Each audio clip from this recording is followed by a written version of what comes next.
Yo tout le monde, c'est comme ça, j'espère que vous allez bien, moi ça va super. Alors aujourd'hui, on se retrouve pour, je pense, la vidéo la plus longue de ma chaîne, même si je dis ça souvent, mais cette fois-ci, c'est parce que je veux faire un concept que je vois pas beaucoup sur YouTube pour la simple et unique raison que je trouve que personne fait ça et je trouve ça vraiment bizarre.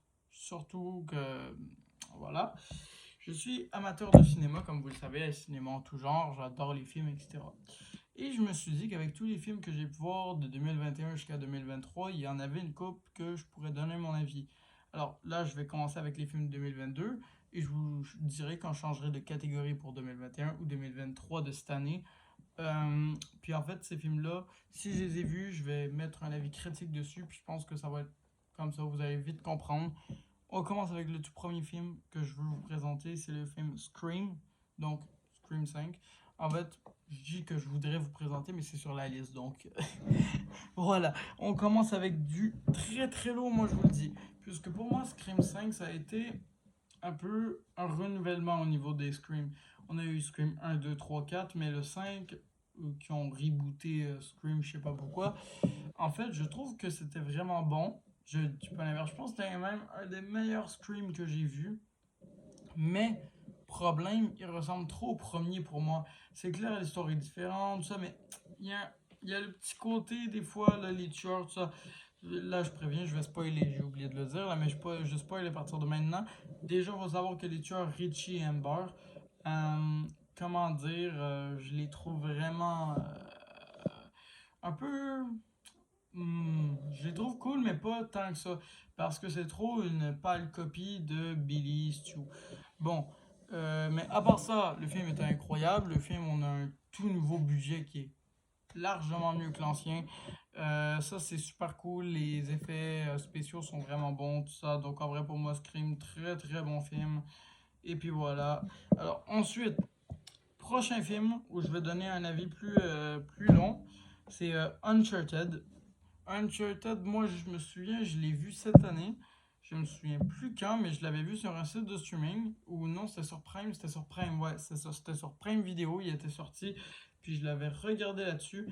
Et j'ai beaucoup aimé. Je vais pas vous le cacher, j'ai vraiment aimé. J'ai trouvé que niveau film d'action, c'était un bon film d'action. Si je peux vous remettre en contexte un peu, il y a Nathan Drake, je pense que c'est son nom. Puis c'est un gars qui part à la recherche d'un trésor, genre, puis là, il se fait alliance avec un autre gars dont je me souviens vaguement le nom, là. Puis donc là, ensemble, ils vont essayer d'aller chercher une espèce de trésor à l'autre bout du monde. Ça ressemble trop à One Piece, je sais, mais en fait, c'est vraiment bon en tant que tel. Il y a beaucoup de scènes d'action. On dirait un James Bond, ça vous dit plus un truc.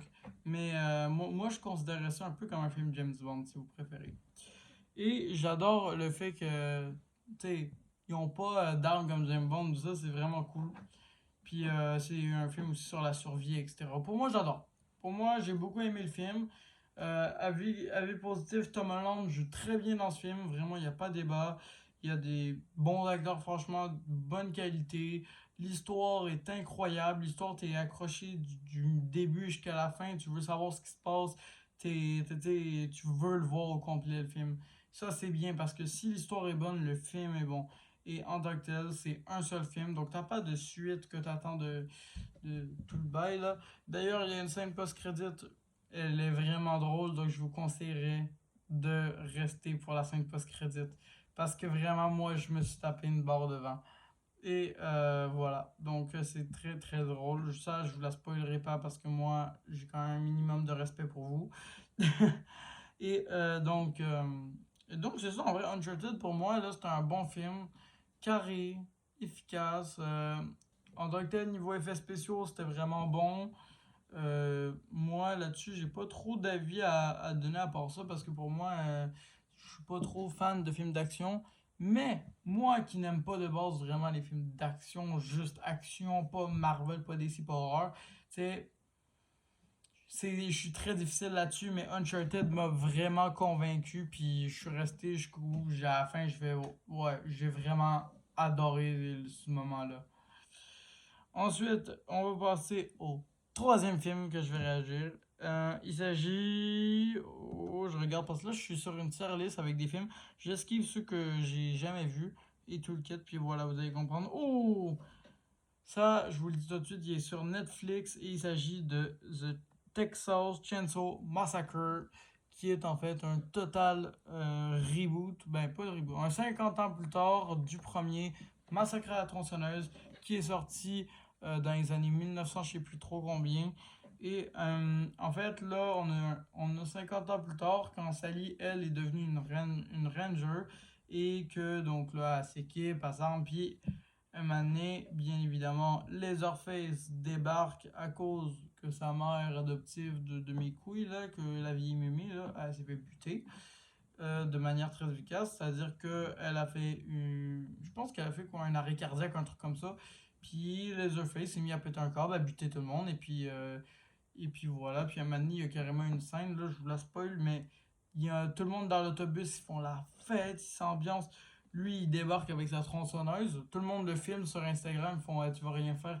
Puis il bousille tout le monde dans l'autobus. Il tronçonne tout le monde. C'est un carnage.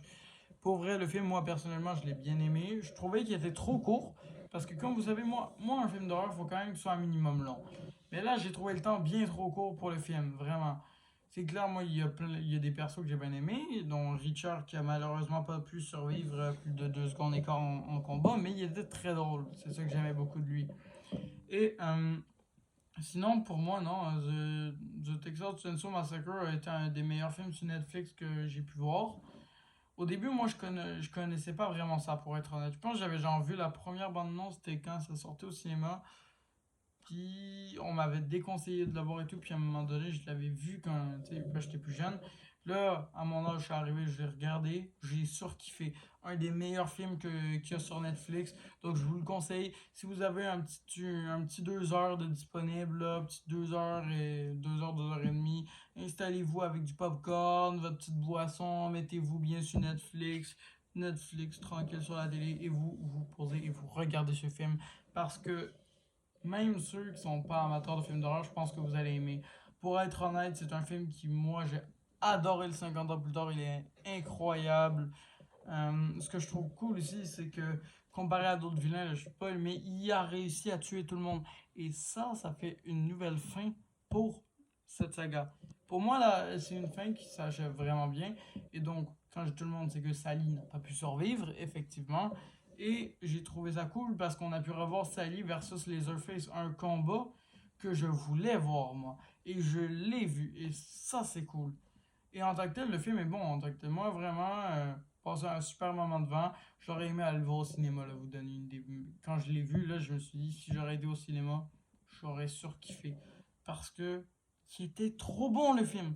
Donc, bref, là, il est sur Netflix encore, je suppose. Donc, je vous conseille d'aller voir directement dès que vous avez un peu de temps. Vous foncez aller voir le film parce qu'il est incroyable. Donc, voilà, franchement, lui, c'est vraiment un gros 10 sur 10 de 2022, hein. Donc, on avait vraiment quand même des gros bangers là d'après. J'ai 3 films, c'est des gros bangers de 2022. Ensuite, on a eu le film The Adam Project. Donc, j'ai oublié le titre en français, c'est pour ça que je le dis en anglais. Je l'ai vu. Je pense que c'est comme la vie secrète d'Adam, je sais plus trop. C'est sur Netflix, pour ceux qui se demandent. En fait, c'est un film sur Netflix où est-ce qu'on voit Ryan Reynolds dans le rôle de Anna. Puis il est avec son lui du passé. Puis là, il y a son lui du futur. Puis là, c'est une méga genre guerre, là, tout ça. En tout cas, il se bat contre des aliens, tout ça. On dirait vraiment un truc de jeu vidéo. Et ça, c'est ce que je trouve vraiment bien. On a vraiment un film plus style gamer, tout ça. Moi, personnellement, étant un gamer, je l'ai vu. J'ai adoré. Passé un méga bon moment en tant que tel. Mais il y a quelques points négatifs. Premier film où je donne vraiment des points négatifs après Scream, là, mais un des points négatifs que je donne au film, c'est que bon Dieu, des fois il y a des scènes, c'est long pour rien, les gars, sans déconner, c'est du blabla pour rien dire, vraiment. Je trouve que des fois, le film aussi part trop dans des directions n'importe comment. Genre, à Manu, tu vois, voyage dans le temps là, puis au bout d'un moment, c'est comme tu perds le feeling, puis ah, ok, c'est ça qui s'est passé là, mais ça, j'aime pas ça. C'est le seul défaut que je prends au film, c'est que le film part dans tous les sens, il fait des zigzags. Donc, ouais, Mais à part ça, le film en tant que tel, tu passes un bon moment. Bon film familial, moi je vous le conseille. Moi personnellement, je trouve que pour un film d'ambiance familiale, ça claque solide. Donc, ouais, franchement, c'est bon. Je vous le conseille énormément.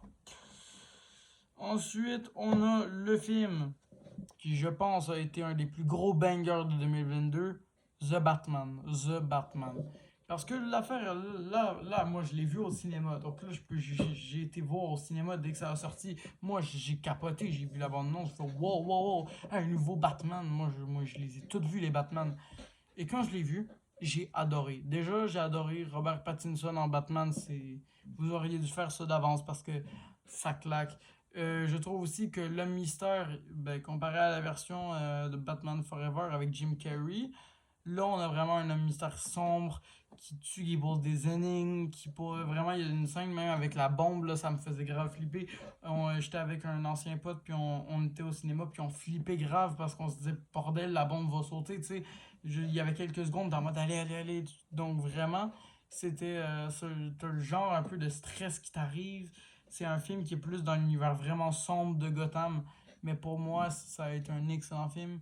D'ailleurs, on retrouve Catwoman, pour ceux qui sont Catwoman, qui a déjà fait son apparition une couple de fois. Mais c'est sa meilleure apparition, je pense, dans tout Batman. Il y a eu aussi le pingouin qu'on a pu revoir, pas comme dans l'autre, vraiment un meilleur pingouin, plus sombre, plus style mafieux. Donc on a une coupe de criminels qui sort. On a vraiment la fin qui est une fin vraiment incroyable. Les devinettes sont vraiment hot. Puis d'ailleurs, dans le temps, je vous raconte la petite anecdote, mais il y avait sur un site internet des devinettes qu'on devait faire pour comprendre des mots ou des indices dans le film avant que le film sorte avec les devinettes de l'homme mystère. Vraiment, moi, je me concentrais max là-dessus. Franchement, c'était hot. Donc pour moi, The Batman, ça a été un des films qui, pour moi, a été un des meilleurs. Là. Y a-tu un défaut? Là est la question. Oui, un défaut. Un défaut que je vais rapprocher au film, je vais vous le dire, c'est qu'ils ont coupé une des scènes les plus importantes et elle se retrouve sur YouTube pour ceux qui se demandent, mais en anglais. Donc s'il y en a qui parlent anglais, allez voir, allez voir. Puisqu'on voit le Joker, et même si vous ne parlez pas anglais, allez voir quand même, puisqu'on voit le futur Joker qui va être ennemi avec le Batman de Robert Pattinson. Parce qu'à la toute fin du film, on l'entend parler avec l'homme mystère, sauf que on ne le voit pas parce que la scène a été coupée. Donc allez voir sur YouTube vraiment, c'est incroyable. Non, franchement, le film, il est vraiment gros banger pour moi. Donc je vous le dis, si vous l'avez pas vu, allez le voir. Foncez sur un site de streaming, n'importe quoi, foncez à quelque part le voir parce que je pense que c'est le meilleur film Batman qui a été fait depuis The Dark Knight. Depuis The Dark Knight, même là, ça a réussi, je pense, à surpasser The Dark Knight au niveau sombre, parce que là, on voit un Batman qui est certes, qui tue, là, vraiment, au début. Il est dans ses débuts. Puis là, on voit plus tard qu'il veut plus trop tuer vers la fin du film. Là, on voit vraiment une évolution d'un vrai Batman. Un Bruce Wayne aussi très complet. Il est incroyable, Robert Pattinson, dans ce rôle-là. On voit aussi plus, comparé à l'ambiance des autres films Batman, c'est juste combat, combat, combat. Là, on voit vraiment une histoire, vous avez dit ça, très différente de celle qu'on a l'habitude d'entendre. C'est une histoire où est-ce qu'il n'y a pas le Bruce Wayne qui tombe dans une caverne, tout ça. L'histoire est différente. On est aussi sur des affaires de comme enquête policier, gang mafieux, etc. Donc vraiment, on est vraiment sur un univers sombre d'enquête policier où est-ce que là, l'histoire est très différente des autres. C'est ce qui fait que The Batman est pour moi l'un des meilleurs et surtout que face à tous les anciens acteurs, Robert Pattinson a surpassé les autres, je pense, de mon point de vue. Donc, voilà, je pense qu'on a à peu près fait le tour de ce que je voulais dire sur le film The Batman, mais pour vrai, ça a été un film que moi, quand j'ai été le voir au cinéma, puis je suis sorti de là, j'étais en mode wow, tu vois, j'avais trop de questions. Je me posais trop de questions parce que j'étais en mode, il était complet, mais tu fais encore des théories. Tu vois, c'est le genre de film que vraiment il te hype à fond. Puis là, DC, ils ont éclaté la concurrence, il y avait du budget, il y avait, tu sais, ça se voyait là. Donc là, si vous aimez les films, sans trop vous casser la tête, ben voilà, qu'il n'y a pas de suite, allez voir, mais préparez-vous parce qu'il est compliqué le film. Ça, je vais pas vous le cacher, et ça, moi personnellement, ça m'a pas dérangé vraiment. mais le film est très compliqué à suivre. Donc si vous aimez ça, les films très compliqués à suivre, allez courir vers ce film. Et même si vous aimez pas ça, allez parce que ça vaut quand même le coup. Mais franchement, moi je l'ai vraiment adoré. Ouais. Et si je devais lui mettre une note sur 10, je lui mettrais un bon 9 sur 10. Mais je trouve que la complexité est un peu difficile à suivre quand t'as pas vu plein d'affaires, quand t'as pas vu les autres Batman. Ben, en vrai, c'est compliqué en tant que tel de base. Voilà. Ensuite, on a un film très très très différent. Et là, je le vois et il s'agit de Sonic 2. Ah, mais là, on est arrivé sur un des plus gros bangers de l'année en Sonic 2. Ça. Oh là là là là. Je pense que pour moi, ça a été le meilleur entre les deux Sonic qu'il y a eu. C'était un des meilleurs. Parce que là, déjà, on voit Tails, on voit Tails, je pense, c'est déjà pas mal. Et l'histoire est bonne. En tant que tel, moi, là, je m'en souviens, je l'avais vu avec mon ex une fois. Et puis, pour être honnête, Sonic 2 était un très bon film. Mais je trouve que il y a une affaire par contre, faudrait que je le revoie là, mais ce que j'arrive à me souvenir là, mais je trouve que l'histoire était bonne. L'histoire était bonne. C'était un film plus comique, plus bonne ambiance, mais genre je le réécouterai peut-être même pas parce que pour vrai, je suis pas trop film ambiance comique, mais j'aime bien. J'aime bien ce qu'ils ont fait à Sonic. Ce qu'ils ont fait dans le 2 est incroyable. Je sais qu'il y a un 3 qui est au programme. J'irai le voir, puisque j'ai bien aimé les deux premiers. Et je pense que le 2 il y a une chose que j'aime vraiment, c'est l'alliance entre Tails et Sonic. Non, mais ça, faut qu'on en parle. C'est juste incroyable. La scène post-crédit, on utilise tellement de trucs, c'est fou. Puis aussi, le docteur Eggman est très cool dans ce film-là. Toujours aussi drôle. Vraiment, il y a tout qui va bien là, dans ce film-là. Là. Il est meilleur que le premier. Le budget, là. Mais, c'est la suite d'une sorte qui est vraiment pas pire pour ambiance familiale. Mais je pense que c'est mon avis. Puis je pense pas que j'ai d'autres choses à rajouter. Excepté que le film, malheureusement, il y a quelques défauts aussi. Ouais. Il est trop. Ce que je trouve avec les Sonic, là, tu vois, il y en a qui vont dire, ouais, mais tu peux pas faire un Sonic.exe, un Sonic sombre. C'est trop cartoonesque à mon goût. Tu vois, ça ressemble plus vraiment à un Sonic. Des fois, je trouve que ça part un peu trop en couille. Le un, le 2, tout ce que vous voulez. Sonic n'a jamais eu autant d'humour que ça. Il est vraiment genre en mode une mission, etc. Il a eu de l'humour, mais il n'a pas autant. Et ils ont un peu exagéré, genre sur l'humour. Je trouve que c'est vraiment trop exagéré. Puis je trouve qu'il n'y a pas assez de scènes vraiment d'action, tu vois. Mais ça, c'est mon point de vue. Puis je pense que ça va être le point de vue de beaucoup de gens quand vous y pensez, puis vous allez voir le film. Je le considérais plus comme un flop qu'un top, là, mais bon. C'est mon premier, je pense que j'ai dit ça, mais je pense que ça va être mon premier que j'ai aimé, mais tu vois, pas tant, pas sans plus, sans plus.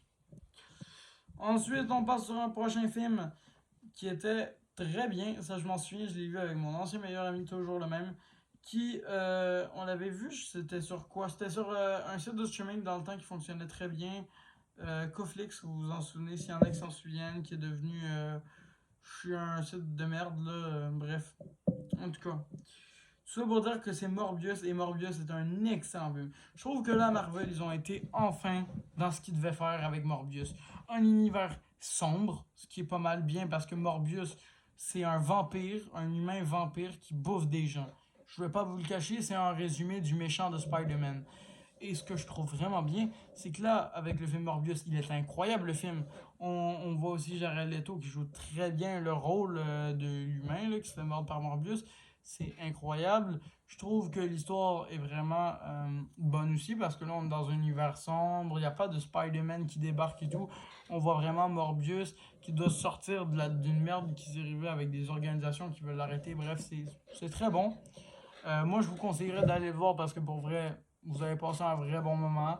Euh, Puis aussi, je veux parler de la scène post-crédit qui est pour moi une des meilleures. Le vautour, il est là. Il est là. Il est là et il dit haut et fort qu'il va faire une alliance avec Morbius. Et là, bizarrement, on sait que cette année, plus tard dans cette année, c'est officiel, Kraven le chasseur, il va avoir un film dessus. Les Sinister Six, ils vont débarquer et Morbius, si on fait un film sur Morbius, il y avait une raison. Et pour être franc, il était vraiment incroyable. Marvel le met souvent dans les trucs horrifiques, là, mais pour être franc, c'est pas un film d'horreur. C'est pas un film d'horreur. Même si Marvel disent que c'est un film d'horreur, ça n'en est pas un du tout. C'est juste que je trouve que c'est plus sombre que les autres Marvel qui ont l'habitude de faire. Et évidemment, on s'étonne pas qu'il bosse sur Disney Plus parce que si vous cherchez le film Morbius, croyez-moi, je sais même pas, peut-être qu'il y a Widra. Essayez widrave.com puis dites-moi si ça marche. Sinon, j'ai pas trop d'idées pour être honnête avec vous autres, puisque Morbius, moi je l'ai écouté ça fait longtemps. Peut-être qu'il doit être sur Prime, il faudrait que vous ayez voir. Mais bon, c'est sûr que vous allez le retrouver tôt ou tard, mais Morbius c'est un excellent film si vous voulez le voir. Number one pour moi. Vraiment.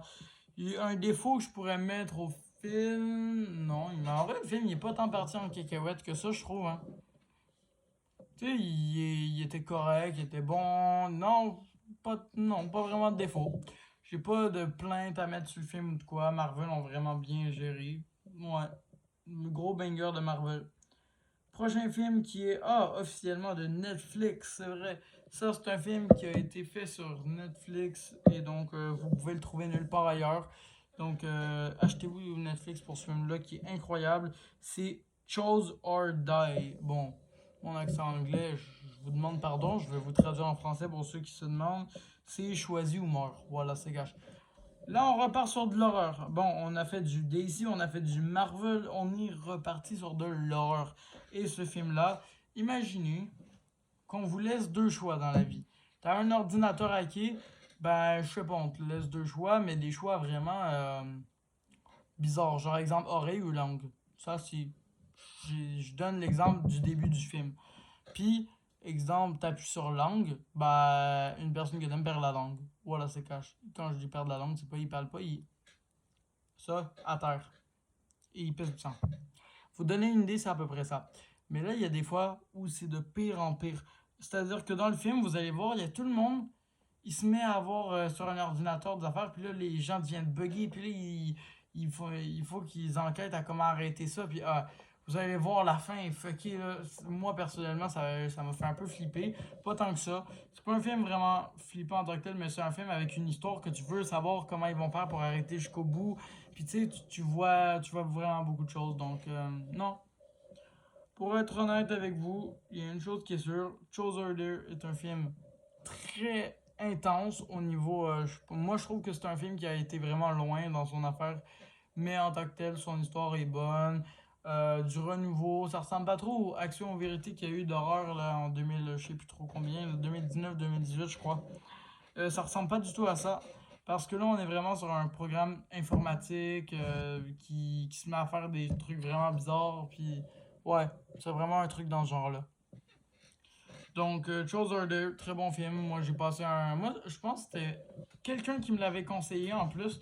Je me souviens, la première fois que je l'ai vu, c'était. Ouais, non, c'était ça, c'était quelqu'un, je sais plus trop c'est qui. C'est une personne qui était un peu fan d'horreur, puis qui m'a dit hey, Christophe, regarde le film Chose or Die, là, regarde. Moi, j'étais pas sûr, j'étais en mode pas sûr. Puis là, j'ai été voir. Le film, je l'ai adoré, vraiment. La personne avait raison. Donc, si vous avez Netflix, vous avez 2 heures de dispo. Comme j'ai dit avec l'autre Massacre à la tronçonneuse, allez directement le voir. Truc que vous allez. Moi, un défaut que je trouve là au film, c'est que la fin est fuckée vraiment. Je trouve que c'est vraiment parti en sucette à la fin. Mais ça dépend des gens. Ça dépend des personnes.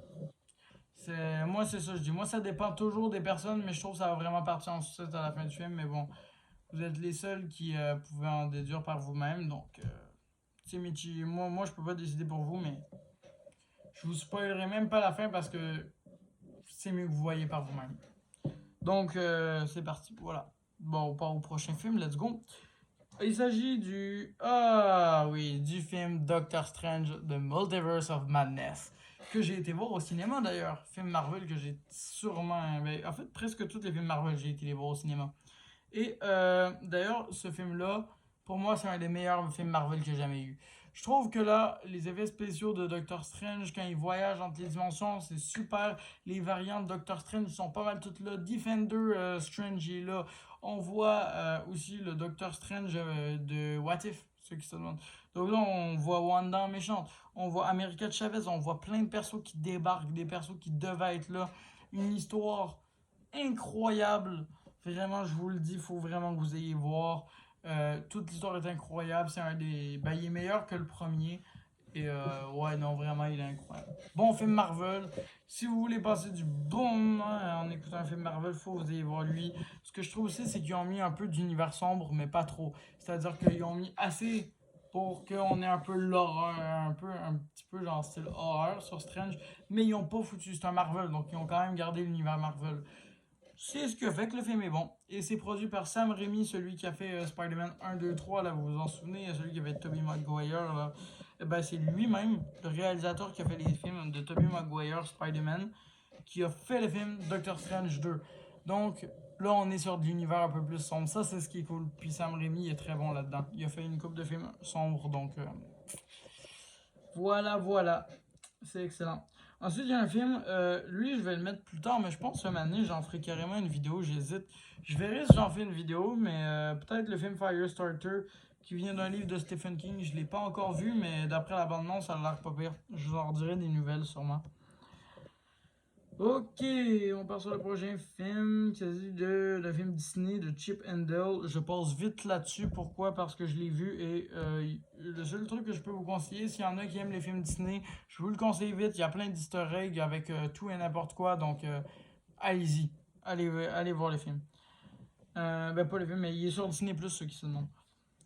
Oh, on part sur les films que j'ai vraiment. Voilà. Là, je vais critiquer, mais ça va critiquer sa mère. Black Phone. J'ai une critique là-dessus à dire, non, parce que là, j'ai mon mot à dire. Là, ça c'est Black Phone, un des films les plus mauvais d'horreur que j'ai vu. Black Phone, ça nous a été teasé comme étant un film de kidnapping très spécial, très complexe, très bon. On nous a teasé un truc de fou. Je voulais aller le voir au cinéma, mais heureusement, j'ai pas pu. Hein, parce que heureusement que j'ai pas été, parce que j'aurais gaspillé mon argent pour rien. Parce que moi, au bout de la moitié du film, j'étais déjà tanné. Parce que le film est mauvais, tout simplement. Ça prend 4 années avant qu'on arrive à enfin entrer dans de l'horreur. Et quand on entre dans de l'horreur, le film part en couille. Le kidnappeur, il est méga gentil maintenant. Il est gentil, puis d'un coup, il devient méchant. Hé, raconte ta mère, décidez-vous, c'est pas ça. Puis l'histoire est trop compliquée, tu suis même pas, tu sais. Au bout du milieu du film, tu t'endors, là. Tu sais, Black Phone, c'est un gros problème. J'ai un gros problème avec ce film-là, mais un problème. Cette taille, vous le voyez, là? Cette taille-là. Ben, justement. Ça, c'est le problème que je trouve à Black Phone, que le film, il part en couille. Et puis d'ailleurs, on va parler, là, je vais le mettre dans la même catégorie d'un autre film qui est juste à côté, c'est le prochain sur la liste, c'est Nope. Même raison. Je veux pas répéter tout ce que je viens de dire, mais pour faire simple, c'est le même problème. Ça part en couille, tout part n'importe comment, alors qu'on nous utilisait un film qui était vraiment hot, qui était cool, tu sais, un vrai bon film, puis c'est parti en couille. Comme ça. Qu'est-ce que j'ai à rajouter? Qu'est-ce que j'ai à rajouter? Rien. Je pense que j'ai rien à rajouter. Je pense que là, je viens d'assez râler sur les films. Bon, on va changer un peu de râler sur des films alors qu'il faudrait pas. Et je pense, à vrai dire, que déjà, je pense que la vidéo, elle va prendre du temps. Vous imaginez même pas. Parce que là, je pense qu'on a presque fini. Je sais plus, je vais vous dire, on a combien de films à juger encore. Et on a dans à peu près 5-6 films à juger encore. Donc je pense que je referai une vidéo pour les films de 2021 et je referai une vidéo pour les films de 2023 ou je ferai 2021-2023 ensemble. Mais 2022, je crois que c'est vraiment plus complet au niveau des films. Donc on y va avec le prochain film qui s'agit de Thor Love and Thunder. Un autre Marvel que j'ai été voir au cinéma. Point positif, point négatif, entre les deux. Pour moi, c'est comme on fait un 50-50. Point positif. Film très drôle. L'humour est là. L'action est là. On a un vilain gore bon. Pas gore dans le sens. Mais gore, son nom c'est gore. Bref, vous avez compris. Puis là aussi, on voit Mighty Thor. Je sais pas si je le dis bien. Mais Jane Foster en Thor, ça c'est gros banger qu'on attendait. Mais défaut, fin nul à chier. Histoire nul à chier. Vraiment, les gars, faut réécrire le script. Vraiment. Marvel, là, c'était un flop. Mais moi, par contre, j'ai passé un bon moment. J'ai pas l'inverse, j'ai passé un bon moment, mais vous aurez pu faire meilleur. Vous aurez pu faire vraiment meilleur. Voilà. Ensuite, on se retrouve avec.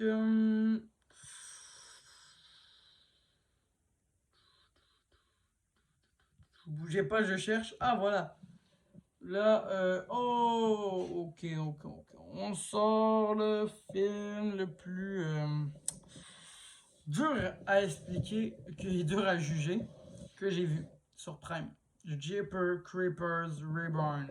Alors ça, les gars, pour ceux qui se demandent qu'est-ce que c'est que ça, c'est un film d'horreur et c'est 50 ans, c'est comme le Jeepers Creepers mais 50 ans plus tard, toujours, dans le même principe. Film qui est vraiment dur à gérer pour la simple et unique raison que quand tu vois le film Jeepers Creepers, la vie, ben, tu vois, c'est. Pour moi, c'était dur. Tu vois, j'ai pas aimé parce que il y a eu un truc. Je trouve que c'était mal fait. On le voit pas assez longtemps. Tu vois, pour qu'un film d'horreur, un film de slasher, par exemple, comme lui, pour qu'il soit complet, qu'est-ce qu'il te faut? Qu'est-ce qu'il te faut pour qu'un film soit complet? Il te faut l'histoire, il te faut la base, il faut que l'horreur soit là du début à la fin, que l'histoire soit carrée et soit visée sur le slasher du début à la fin, qu'on le voit un peu faire des meurtres, qu'on voit l'histoire des héros principaux un peu. Tu vois, faut que ça soit complet. Là, c'était pas bon tout ça. On a commencé avec le Jeepers Creeper. Le début du film se passait ultra bien.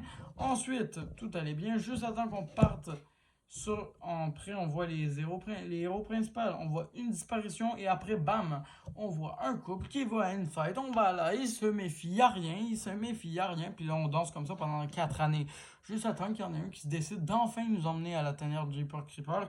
Et que pendant seulement 30 minutes, on voit un vrai combat. Et pour qu'il meure de façon nulle à chier en plus. Je vous laisse imaginer l'horreur que moi j'ai. Moi j'étais en mode. J'en pouvais plus du film, tu vois. Gros flop. Gros flop de fin. Donc, bah ça prend la porte. La porte, là. Ça prend la porte. Bon, bref. Oh, j'ai mis ma main, pardonnez-moi. La porte, voilà. C'est ça que je voulais faire. Et donc, oh mon dieu. Là, on arrive sur du Smile. On arrive sur le film d'horreur qui a pour moi été le meilleur film d'horreur de tout 2022, Smile. Smile, là, c'est l'histoire, ben, d'une, tout simplement d'une psychologue qui avait une patiente et sa patiente croyait, pas croyait, mais en fait, elle voyait quelqu'un qui souriait, commençait à genre prendre possession de son corps, lui faire halluciner des trucs. Bref, pendant qu'elle explique ça à la psychologue, là, je vous dis le début du film. Puis donc, pendant qu'elle raconte ça, elle a dit ok, restez calme, est-ce qu'il est avec nous? Et elle était en mode il nous entend. Puis ensuite, évidemment, elle se met à se faire traîner par une force maléfique avant de se mettre debout, de sourire et de se couper la gorge. Bon, je vous ai mis le début du film et avec un bout de verre, évidemment, puisqu'elle a fait casser un pot de fleurs juste à côté. Et elle a ensuite transmis la malédiction à la psychologue qui, elle, commence durant tout le film à avoir des hallucinations et elle veut se sauver de là. Et c'est un film qui est vraiment stressant en tant que tel, qui est vraiment bon, qui a une fin incroyable.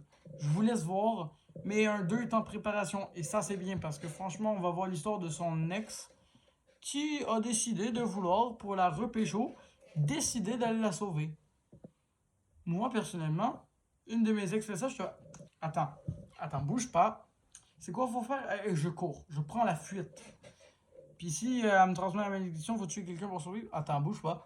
Moi, mon gars, là, ma malédiction, je la veux pas. Si vous voyez, vous allez voir les horreurs, là, c'est un film d'horreur qui vraiment il te fait peur. Il y a des jumpscares des fois là. des jumpscares, t'es même pas prêt. C'est ça qui est cool avec ce film-là. Bon, donc tout ça pour dire que Smile a été un des meilleurs films de 2022.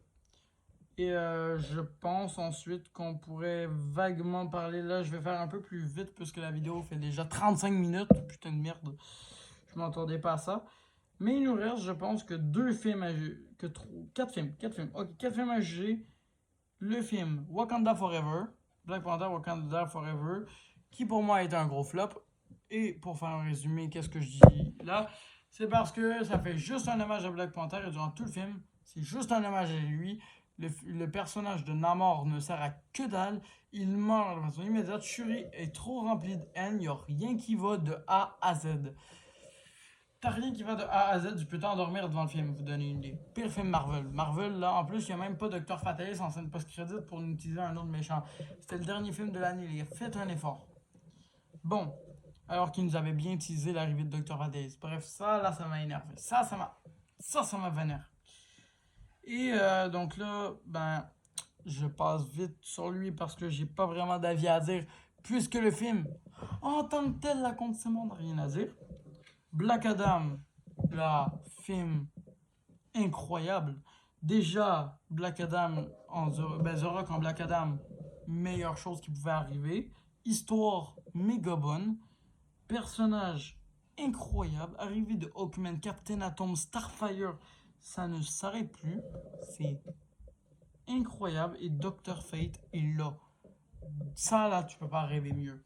Et ensuite, tout est incroyable. Vraiment, l'humour, tout ça là-dedans. Point négatif. Ouais, il s'appelle pas Tête Dame, les gars. Faites un effort. Donc, oui, ils ont un peu flop le film et le méchant est à chier. Et Fate est à chier. Donc, désolé, mais malgré tout, il y a quand même pas mal de trucs qui sont à chier. Halloween End, je vais vite faire passer dessus parce que sinon, je vais éclater quelque chose. Halloween End, pire fin pour Michael Myers. De A à Z, on voit Michael Myers 10 minutes devant le film à peu près. Et il se fait tuer par un frigère. Je vous niaise pas. Quelqu'un balance un frigo, ils lui mettent quelques coups, il dégage. Il se fait broyer, le film se finit comme ça. C'est pas un combat. Tu sais, tant qu'à ça, gardez juste le film Halloween qui ont fait 50 ans plus tard. Il était magique, lui, un vrai affrontement. Là, vous êtes partis en couille. C'est une relation. Tout ce qu'on voit, là, c'est un film de romance entre Allison et son copain. Mais qu'est-ce que je m'en bats les couilles de ça? Moi, je veux voir aussi. Je suis là pour un film de slasher. Je suis pas là pour un film de romance, là, comme ta mère. Pour vous donner une idée, c'est ça. Donc, Halloween Ends, le plus gros flop de tout l'univers de l'horreur, je pense. Un des plus gros flops. Et le film X, qui pour moi a été très vague. L'histoire, vaut mieux que vous voyez par vous-même. Parce que pour être franc, ça, je peux pas l'expliquer tellement que c'est compliqué. C'est compliqué. Il faut vraiment que vous voyez le film. Si vous n'avez pas vu le film, même si je vous explique l'histoire, vous n'allez pas comprendre. Mais vite fait, là, je vois un recap. Des gens partout au Texas, je sais plus trop où, pour tourner des films X, d'où le nom X. Et ensuite, ben, ils sont pourchassés par des tueurs qui sont en fait des mamies et papis. Bref, c'est vraiment spécial. Mais ce qui est spécial en plus dans ce film, c'est pas juste ça, c'est des mamies et papis tueurs, là, mais c'est l'ambiance macabre du film. On est vraiment sur une ambiance à la Patrick Sénécal, où est-ce que c'est vraiment glauque de A à Z. C'est vraiment juste de l'ambiance macabre. Tu te demandes qu'est-ce qui se passe, puis tout d'un coup, à la fin, il y a des meurtres, puis franchement, c'est très particulier comme film. Très particulier. Mais c'est bon, ça a son charme. Ça a son charme, quoi. Et Jenna Ortega joue là-dedans, donc ceux qui veulent voir un film avec Jenna Ortega, eh ben, c'est vendu pour vous. Donc, ben voilà, je pense qu'on a vraiment fait le tour complet de... Oh, j'en allais en oublier un. Comment oublier Violent Night, qui était le film où est-ce que Hooper de Stranger Things incarne un Père Noël cette fois, et un Père Noël qui tue des voleurs qui veulent s'en prendre à une maison, et en fait, c'est l'enfant qui demande au Père Noël de lui venir en aide. Donc on voit un film très comique où le Père Noël se met à buter du monde. Pourquoi je dis très comique? Parce que l'ambiance est comique, puis on est vraiment sur un film plus action qu'horreur, et il est excellent. Personnellement, si vous voulez vraiment avoir un film d'action horreur pour Noël, allez regarder. Allez regarder Violent Night et vous allez voir Ah, c'est à mourir de rire. Personnellement, moi, je suis mort. Je suis mort de rire parce que l'embrouille dès le début, la famille, tout ça, c'est hilarant. Tu vois, c'est très différent des films d'horreur avec Krampus dans ce genre-là. Vraiment, c'est très particulier. Donc voilà, ben, c'est tout. J'espère que ça vous a plu et on se retrouve pour une autre partie la prochaine fois pour la partie 2021 et évidemment 2023. Une des meilleures parties. Et donc, franchement, ouais, je suis super content d'avoir fait cette vidéo parce que c'est une des vidéos que je voulais le plus faire sur ma chaîne. Donc, j'espère que ça vous a plu. On va faire les autres parties plus tard, comme je dis. Si j'ai d'autres idées de vidéos, je les fais en temps et lieu. Putain, je fais tout déglinguer. Puis, donc, c'est ça. Donc, on se dit à la prochaine. Ciao, les amis.